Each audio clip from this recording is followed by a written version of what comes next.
அனைவருக்கும் வணக்கம். கதைகள் சூழ் உலகில் நீங்கள் கேட்டுட்ருக்கிறது வீரயுக நாயகன் வேள்பாரி. வீரயுக நாயகன் வேள்பாரி அத்தியாயம் 44.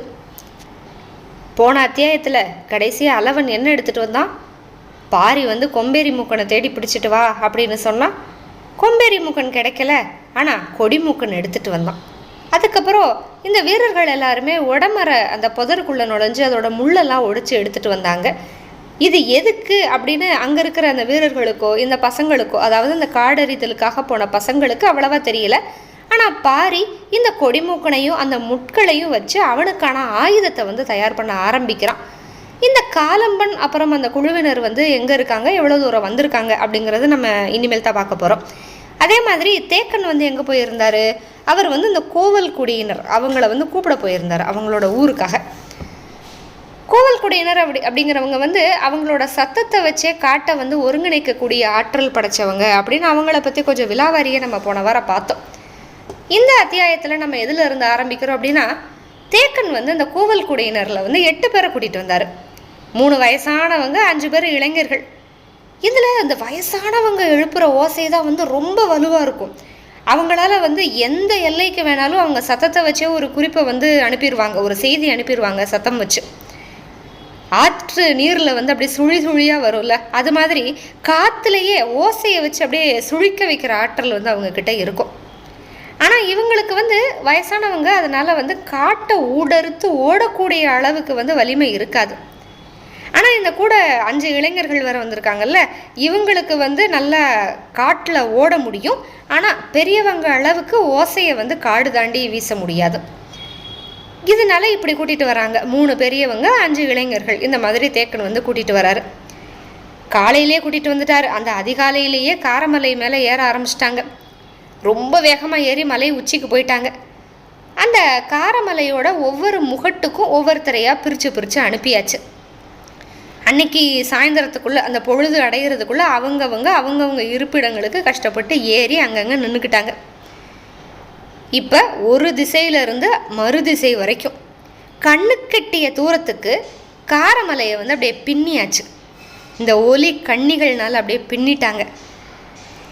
இந்த எல்லைக்குள்ளே, அதாவது இந்த காரமலையோட ஒவ்வொரு முகட்லையும் இப்படி இந்த கூவல் குடியினர் இருக்காங்கல்ல, இந்த எல்லைக்குள்ளே எதிரிகள் எந்த இடத்துல மலையை கடந்தாலுமே குறிப்பு பாரிக்கு போயிடும். அதுக்காக இந்த ஏற்பாடு பண்ணிட்டாங்க. மலை முகட்டுக்கு வந்ததுமே வேட்டூர் பழையனும் கிளம்புறதுக்கு தயாராகிட்டார். எதிரிகளை அழிக்கிறதுக்காக பாரி என்ன உத்தி வகுத்திருக்கான் அப்படிங்கிறத சொல்லலை. ஆனாலும் மலை அடிவாரத்தில் ஆயத்தமாக இருக்கணும் அப்படின்னு பழையனுக்கு தோணுச்சு. என்னதான் பாரி ஒரு உத்தியெல்லாம் வகுத்து அவங்க மலையை விட்டு அந்த சமதள பகுதிக்கு இறங்க மாட்டாங்கன்னு உத்தரவாதமாக சொன்னாலுமே நான் அங்கே இருக்கேன் அடிவாரத்தில் அப்படின்னு சொல்லிட்டு அவர் கிளம்புறதுக்கு ஆயத்தமானார். ஒன்றும் பிரச்சனை இல்லை, இங்கேருந்து காரி கொம்பை ஊதுனா போதும், கீழே வேட்டுவன் பாறையில் நீலன் வீரர்களோட ஆயத்தமாயிருவான். ஆனால் என்ன, இந்த காரி கொம்பை ஊதுறப்ப எதிரிகள் எல்லாருமே கொஞ்சம் விழிப்பாயிருவாங்க. அதனால் கொம்பெல்லாம் நான் ஊதலை, நேர்லேயே போய் நீலனை ஆயத்தமாக இருக்க சொல்கிறேன் அப்படின்னு போயிட்டாரு இந்த வேட்டூர் பழையன். ஆனால் தேக்கனுக்கு இந்த பழையனை கீழே அனுப்புறது சரியானதில்லை அப்படின்னு தோணுச்சு. ஏன்னா மலைக்கு மேலே இருந்து எதிரிகளை வீழ்த்த பாரி போர் செய்கிறப்ப நம்ம கூட இருக்கிறது கட்டாயம் அப்படின்னு நினச்சாரு தேக்கன். ஆனால் பழையன் சொல்கிறதும் சரிதானே, என்னதான் பாரியை நம்ம நம்பினாலுமே ஒரு முன்னெச்சரிக்கை நடவடிக்கையாக சில விஷயங்களை நம்ம செய்ய தான் வேணும். பழையன் அங்கே கீழே இருக்கிறதுமே நல்ல விஷயம் அப்படின்னும் தோணுச்சு. முடிவெடுக்க முடியல தேக்கனால். வேட்டூர் பழையனுக்கு தான் தேக்கனை பற்றி நல்லா புரியுமே. அவன் எதிரிகளை கூத்துக்களத்திலிருந்து விரட்டிக்கிட்டு வர்றான். இவனோட எல்லா முயற்சியையும் முறியடித்து அவங்க முன்னேறிக்கிட்டு தான் இருக்காங்க. பரம்பு நாடு முத ஆரம்பித்த காலத்திலிருந்து இன்னைக்கு வரைக்கும் இப்படி ஒரு எதிரியை பார்த்ததும் இல்லை. ஆனால் ஒரு பக்கம் பாரி அவங்களே நான் வீழ்த்திடுவேன், அந்த வழிமுறை எனக்கு தெரிஞ்சு போச்சு அப்படின்னு திடமாக வேற இருக்கான். எதிரிகளோட தாக்குதல் தேக்கனோட உடம்பு முழுக்க அடிச்சிருக்கு. எதிரிகளோட ஆற்றல் என்ன அப்படிங்கிறத பற்றி முழுதான புரிதல் தேக்கனுக்கு தான் இருக்குது. பாரி என்னதான் நம்பிக்கையாக பேசினாலுமே என்ன உத்தி அப்படிங்கிறதையும் சொல்லலை. அதனால தான் தேக்கனுக்கு எவ்வளவு பதற்றம் இருக்குது, தடுமாற்றம் இருக்குது அப்படின்னு புரிஞ்சுக்கிட்டாரு பழையன். ஆனாலும் புரியாதது மாதிரியே அவனை விட்டு விலகி வந்து நடக்க ஆரம்பிச்சிட்டாரு. இந்த 2 கிழவர்களோட மனநிலையுமே 2 விதமாக இருக்குது. ஆனால் 2 பேருமே பாரியோட சொல்ல ஏதோ ஒரு வகையில் கடந்துக்கிட்டே இருக்காங்க.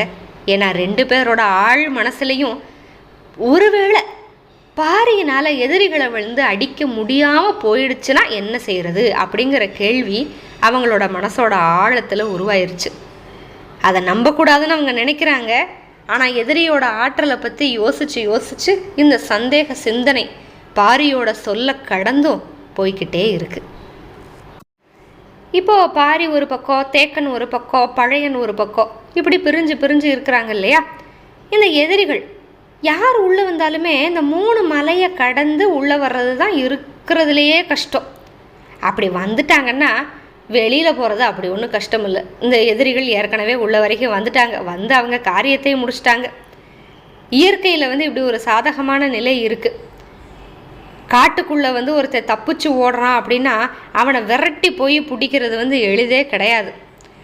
ஆனால் இவங்க வந்து அபாரமான ஆற்றலோடு தப்பிச்சு ஓடிக்கிட்டு இருக்காங்க. அப்படிங்கிறப்ப அவங்கள விரட்டி பிடிக்கிறது எவ்வளவு கஷ்டம் அப்படிங்கிறது இந்த 2 கிழவனுக்குமே நல்லாவே தெரியும், தேக்கனுக்கும் வேட்டூர் பழையனுக்கும். இப்போ வேட்டூர் பழையன் அங்கேருந்து புறப்பட்டார்ல, காரமலையோட கீழ்த்திசை சரிவில் இருக்கிற ஒவ்வொரு பாறை, பிளவு, முடிச்சு, மரம், செடி, கொடி, விலங்கு எல்லாமே பழையனோட பேச்சை கேட்கும். அந்த மாதிரி பழக்கம். இவ்வளோ நேரம் தேக்கன்கிட்ட, பாரிக்கிட்ட, இந்த பசங்கக்கிட்ட எல்லாம் நிறையா விஷயத்த தெரிஞ்சிருக்காருல்ல பழையன். அதிலிருந்து ஒரு முடிவுக்கு வந்தார்.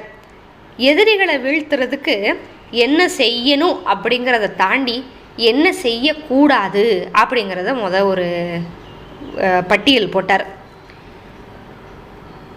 பழையன் வந்து எந்த ஊர்லேருந்து வராரு? கபிலர் முத எந்த ஊர்லேருந்து வந்தார் ஞாபகம் இருக்கா? வேட்டுவன் பாறை. இந்த வேட்டுவன் பாறையில் மிகச்சிறந்த வேட்டை நாய் வந்து நிறையா இருக்கும். ஆனால் என்னென்னா அந்த வேட்டை நாய்களை வந்து தாக்குதலில் ஈடுபடுத்தக்கூடாது அப்படின்னு முதல் பட்டியல் போட்டார். ஏன்னா சுண்டா புனையவே கொண்டு வீசினவங்க வந்து வேட்டை நாயெல்லாம் அப்படியே எளிதில் அடித்து போட்டுருவாங்க. தேக்கனவே அடித்து தூக்குனவங்க தேக்கனை விட எவ்வளோ பெரிய வீரன் வந்தாலும் சரிச்சிருவாங்க. அதனால் முதல்ல என்னென்னா அந்த எதிரிகளை நேர்நிலையில் நம்ம எதிர்கொள்ளக்கூடாது. அதாவது நேருக்கு நேரம் முன்னால் போய் சண்டை போடக்கூடாது. உடம்போட வலிமை, காட்டு செடியை கிழிச்சு முன்னால் நகர்ற ஆற்றல் ரொம்ப அதிகமாக இருக்குது. அவங்கள வந்து தொடர்ந்து விரட்டி தாக்கவும் முடியாது. அப்போ இதெல்லாம் இல்லாமல் வேற என்ன செய்யலாம் அப்படின்னு யோசிச்சுக்கிட்டே இறங்குறாரு பழையன். ரொம்ப நேரம் யோசிக்கிறாரு, பதில் ஒன்றும் கிடைக்கல. ஆனால் என்ன, பாரி வந்து இவ்வளவெல்லாம் யோசிக்கலையா என்ன? பாரி வந்து எதை யோசிச்சான்? அவ்வளவு தெளிவாக நான் அவங்கள வீழ்த்திருவேன் அப்படின்னு சொல்கிறான். அப்போ அது என்ன தாக்குதல் முறையாக இருக்கும், என்னவா இருக்கும்? இப்படியெல்லாம் யோசிச்சுக்கிட்டே போகிறார். ரொம்ப தூரம் இறங்கினதுக்கப்புறம் அவருக்கு ஒரு எண்ணம் வந்துச்சு. சரி, இந்த வழிகள் இல்லாமல் வேற ஒரு வழி பற்றி நம்மக்கிட்ட எந்த திட்டமுமே இல்லை. இந்த எந்த திட்டமுமே இல்லாமல் இப்போ நம்ம கீழே இறங்கி போய் நீலன்கிட்ட சொல்லி ஜாக்கிரதையாக இருக்கிறதுக்கு நம்ம இருக்கோம் அப்படின்னா என்ன பிரயோஜனம் இருக்குது?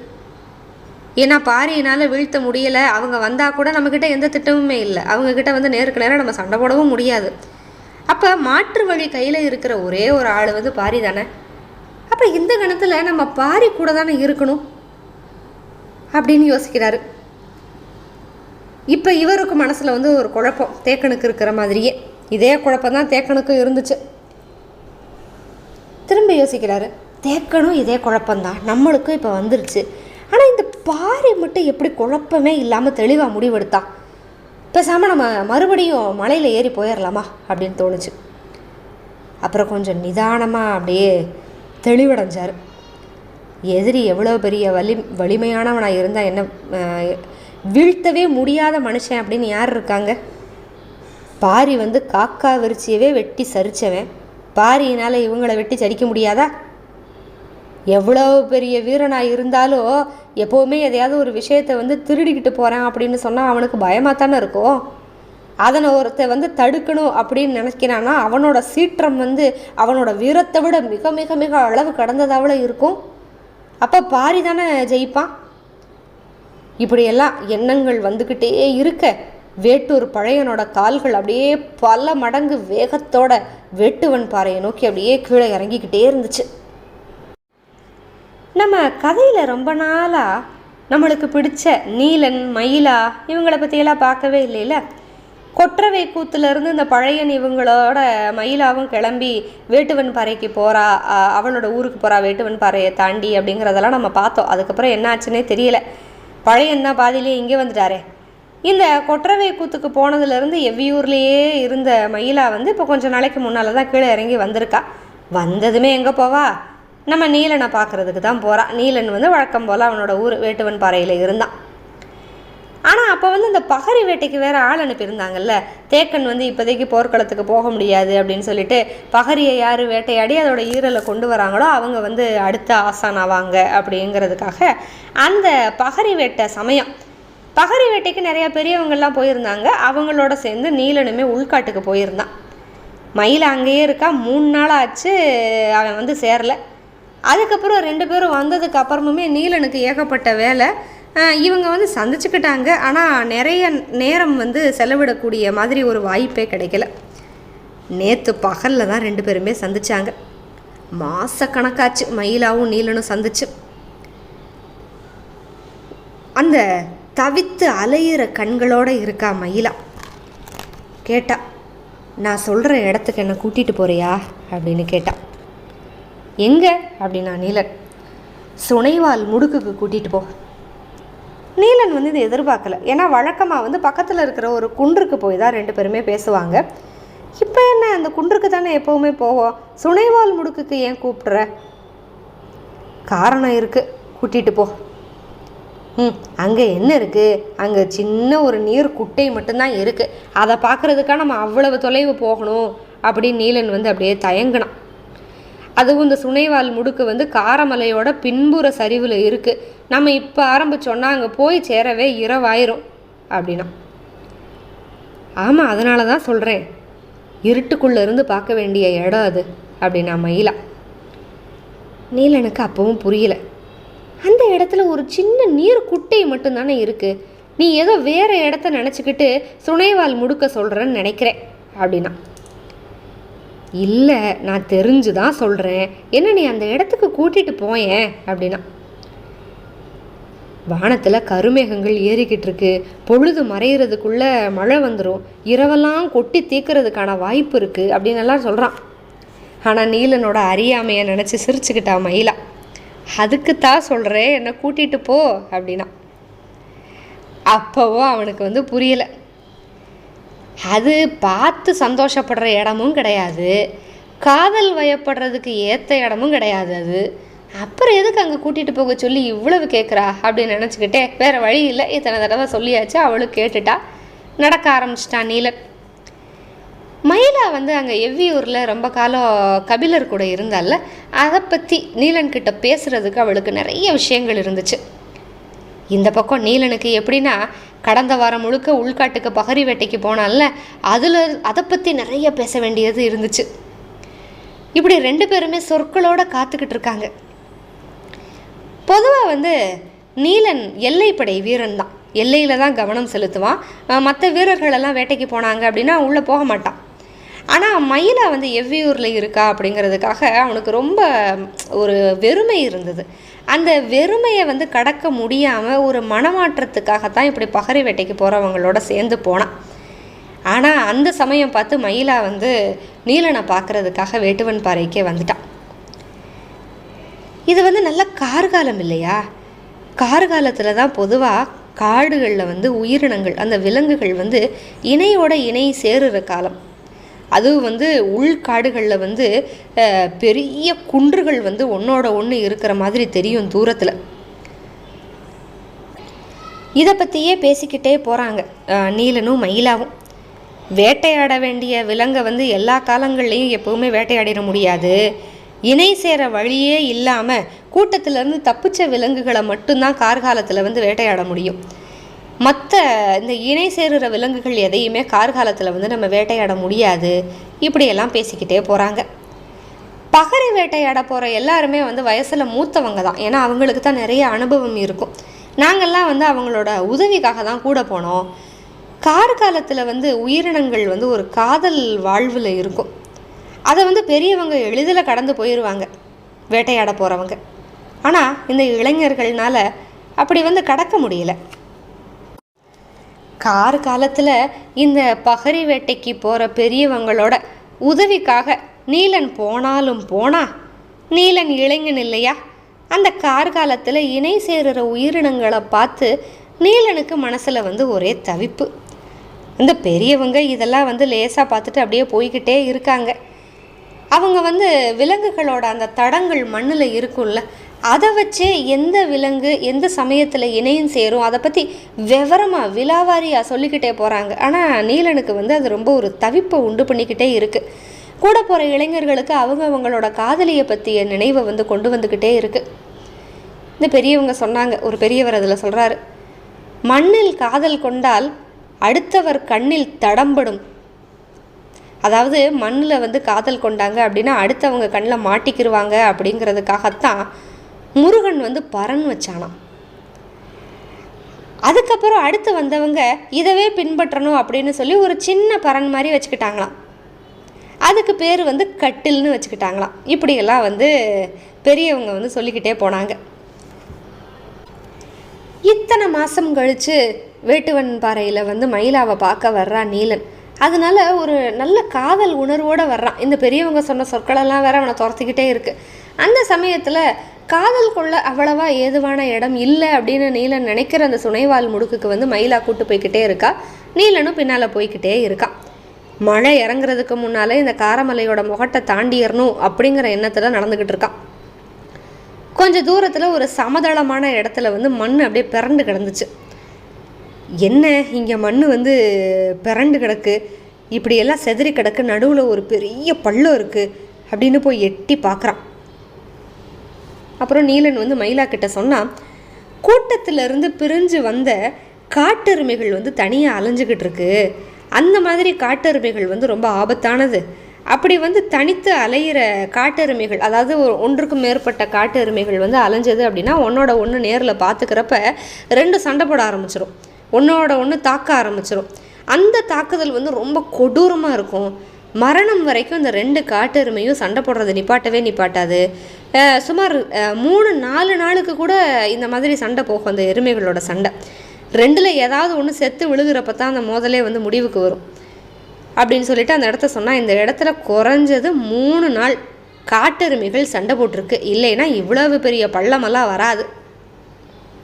மயிலா நல்லா கதை கேட்டுட்டு, அப்போ ஏதாவது ஒரு காட்டெருமை வந்து தோற்று போயிருக்கும்ல, அது என்ன ஆயிருக்கும் அப்படின்னு கேட்டான். தோற்று போயிருந்துச்சுன்னா ஒன்று ஓட ஆரம்பிச்சிடும். ஓட ஆரம்பிச்சிருச்சுன்னு சொன்னாலே அது ரொம்ப சீக்கிரத்தில் இறந்து போயிடும் அப்படின்னு அர்த்தம். ஏன்னா ஒன்று ஓட ஆரம்பித்ததுமே ஜெயிச்ச அந்த காட்டெருமையை வந்து இதை குத்தி அப்படியே பள்ளத்தில் வீசி இருக்கும் அப்படின்னா நீலன். மயிலா வந்து அப்படியே பள்ளத்தை எட்டி வியந்து பார்த்துக்கிட்டே இருக்கா. சரி நீ வா, நம்ம வேகமாக போகணும் அப்படின்னு சொல்லிக்கிட்டே நடக்கிறான் நீலன். இப்போ இவங்க காரமலையோட உச்சியை தாண்டறதுக்கு முன்னால் மழை பெய்ய ஆரம்பிச்சிருச்சு. அங்கங்கே பாறை இடுக்குகளில் குகைகளில் அப்படியே அண்டிக்கிட்டு மழையை பார்த்து நகர்றாங்க. நள்ளிரவில் நல்ல பெருமழை கொட்டி தீக்கிறப்ப ஒரு வழியாக மயிலா சொன்ன அந்த இடம் சுனைவால் முடுக்குக்கு வந்துட்டாங்க. சுனைக்கு பக்கத்தில் இருக்கிற ஒரு பாறை மரப்பில் வந்து அப்படியே பதுங்கிக்கிட்டாங்க. முன்னால் வந்து அந்த சின்ன குட்டை ஒன்று இருக்கும் அப்படின்னு சொன்னால நீலன், அந்த குளம் அது வந்து அப்படியே கொட்டுற மழையில் அப்படியே நிரம்பி வழிஞ்சிக்கிட்டு இருக்கு. இப்போவும் சுற்றி பார்க்குறான் நீலன். மயிலா வந்து எதுக்காக இங்கே கூட்டிகிட்டு வந்தா அப்படிங்கிறது வந்து அவ்வளவா புரியலை. கொஞ்ச நேரம் கழித்து மழை விட்டுச்சு. பாறைக்கு மேலே இருந்து அப்படியே பாஞ்சு கிடக்கிற நீரோட ஓட்டம் வந்து அப்படியே மட்டுப்பட ஆரம்பிச்சிச்சு மழை விட்டதுமே. மழை விட்டதுக்கப்புறம் மயிலா வந்து அப்படியே அங்கேயும் இங்கேயும் தேடுறா கண்களை வச்சு. அப்புறம் எதையோ பார்த்ததும் அவளுக்கு அப்படியே அவளோட முகத்தில் மகிழ்ச்சி. வேகமாக வந்து நீலனோட தோளை பிடிச்சி அப்படியே திருப்பினான். இங்கே பாரு அப்படிங்கிறா. இப்படி திரும்பி பார்த்த அடுத்த கணம் அவனோட உடம்பே அப்படியே சிலிர்த்துருச்சு. அந்த சின்ன நீர்த்தேக்கம் முழுக்க, அந்த குட்டை இருக்குல்ல, தண்ணி வேற இப்போ கொஞ்சம் நிறைஞ்சிருக்குல்ல, அந்த நீர்த்தேக்கம் முழுக்க சின்ன சின்ன சுடர், அதாவது தீபம் எரியிற மாதிரி முணுக்கு நிறையா இருக்குது. என்ன இது ஏதோ விளக்கேற்றி வச்ச மாதிரி அசைஞ்சுக்கிட்டே இருக்குது, இது என்ன சுடர் அப்படின்னு கேட்குறான் நீலன். இதுதான் தீப்புல் அப்படின்னு சொன்னான் மயிலா. சுனைவால் முடுக்குக்கு வேட்டுவன் பாறையிலிருந்து இந்த நீலனை கஷ்டப்பட்டு கூட்டிகிட்டு வந்ததோட காரணம் இப்போ தான் நீலன் கண்ணு முன்னால் தெரியுது.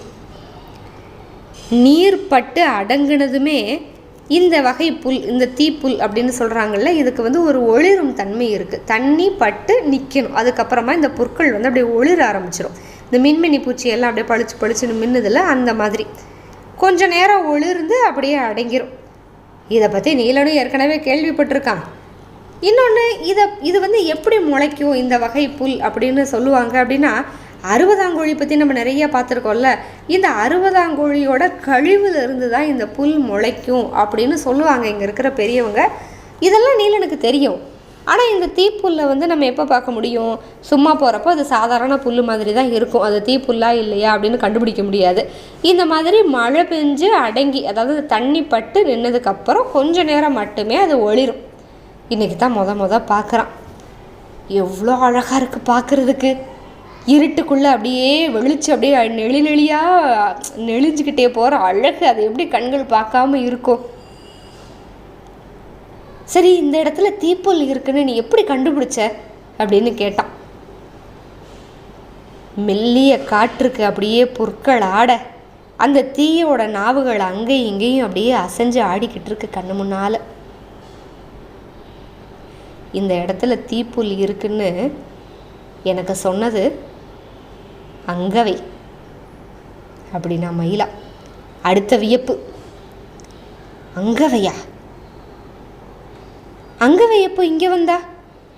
பாரியோட மக இல்லையா? அங்கவைக்கு இங்கே தீப்புல் இருக்குன்னு எப்படி தெரியும் அப்படின்னு கேட்குறான் நீலன்.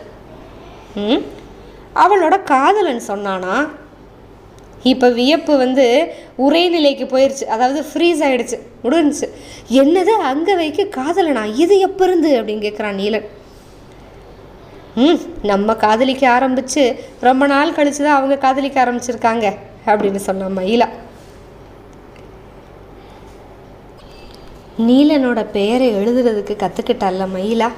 இப்போ அந்த தீப்புல்லை எடுத்து நீலனுக்கு மேலேயே நீலன் அப்படின்னு எழுதியெல்லாம் காட்டுறான். தீப்புல் வச்சு உன்னோட பெயர் எழுதுறேன் அப்படிங்கிறா.